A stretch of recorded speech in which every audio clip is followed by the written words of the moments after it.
Season 9ல இப்போ வந்து திவ்யா அவர்கள் வின் பண்ணியிருக்காங்க அப்படின்றது நம்ம எல்லாருக்குமே தெரியும். இப்போ சமீபத்தில அவங்க ஒரு வீடியோ வெளியிட்டிருக்காங்க.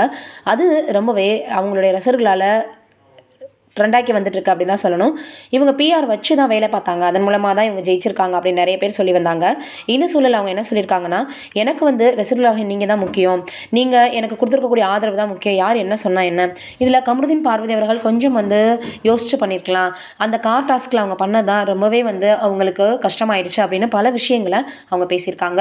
தொடர்ந்து சாண்ட்ரா அவர்கள், அதேபோல நெறைய பேர் அங்க உள்ள இருந்தாங்கன்றது நம்மளுக்கே தெரியும். ஏன்னா டாப் கண்டஸ்டன்ட்ல திவ்யா அவர்கள் இருக்கும்போது அரோரா, திவ்யா இல்ல சபரி யார் வரப்போறா அப்படின்னு எல்லாரும் பேசியிருந்தாங்க. கானா வினோத் வருவாரு அப்படின்னு நினைச்சிட்டு இருந்த நிலையில அவர் பணப்பெட்டி எடுத்துட்டு போயிட்டாரு. ஏன்னா அவரு எனக்கு தேவை இருக்கு அப்படின்னு சொல்லிட்டாரு. இந்த சூழல்ல அடுத்து யார் வருவாங்கன்னு பார்க்கும்போது திவ்யா இருந்தாங்க. என்னதான் இவங்க ஆரம்பத்துல இருந்து இல்ல, இவங்க வந்து வைல்டு கார்டுல தான் உள்ள வந்தாங்க அப்படின்னா கூட ஆரம்பத்துல இருந்து எந்த தப்பு நடந்தாலும் கேள்வி கேட்டுட்டு இருந்தாங்க. தொடர்ந்து எல்லோருக்குமே சப்போர்ட் பண்ணி வந்துட்டு இருந்தாங்க. அவங்க எல்லாருமே தப்பு பண்ணும்போது கேள்வி கேட்டாங்க எதிர்த்து அப்படின்றது நம்ம எல்லாருக்கும் தெரியும். அதனால எல்லோருக்கும் ரொம்ப பிடிச்சு போயிட்டு ஓட்டுகள் எல்லாரும் போட ஆரம்பிச்சுட்டாங்க. இதனால இப்போ அவங்க பிஆர் வச்சு தான் சொன்னாலும், யார் என்ன சொன்னாலும் பரவால்ல. எனக்கு மக்களுடைய மனதில இடம் கிடைச்சிருக்கு. நீங்க இல்லைன்னா எனக்கு இது சாத்தியமே கிடையாது. நீங்க குடுத்த ஆதரவு தான் எனக்கு இந்த லெவல்ல வந்து நின்னுருக்கு அப்படின்னு தொடர்ந்து அவங்க மக்களுக்கும், ரசிகர்களுக்கும் நன்றி சொல்லிக்கிட்டே இருந்தாங்க.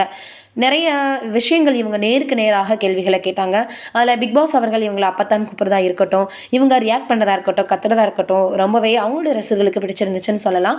ஒரு கட்டத்தில பிக் பாஸே இவங்கள வந்து ரொம்பவே லவ் பண்ண ஆரம்பிச்சிட்டாரோ, அன்பு காட்ட ஆரம்பிச்சிட்டாரோ அப்படின்னு சொல்லக்கூடிய அளவுக்கு அவருடைய பேச்சுவார்த்தை திவ்யா கிட்ட இருந்துச்சுன்னு எல்லோரும் சொல்லி வந்தாங்க. நெறைய சீரியல்ல நடிச்சு பிரபலமாகியிருக்காங்க திவ்யா அப்படின்றது நம்ம எல்லோருக்குமே தெரியும். இந்த சூழல்ல இப்ப பிக் பாஸ் மூலமாவும் இவங்க வந்து பிரபலமாகியிருக்காங்க.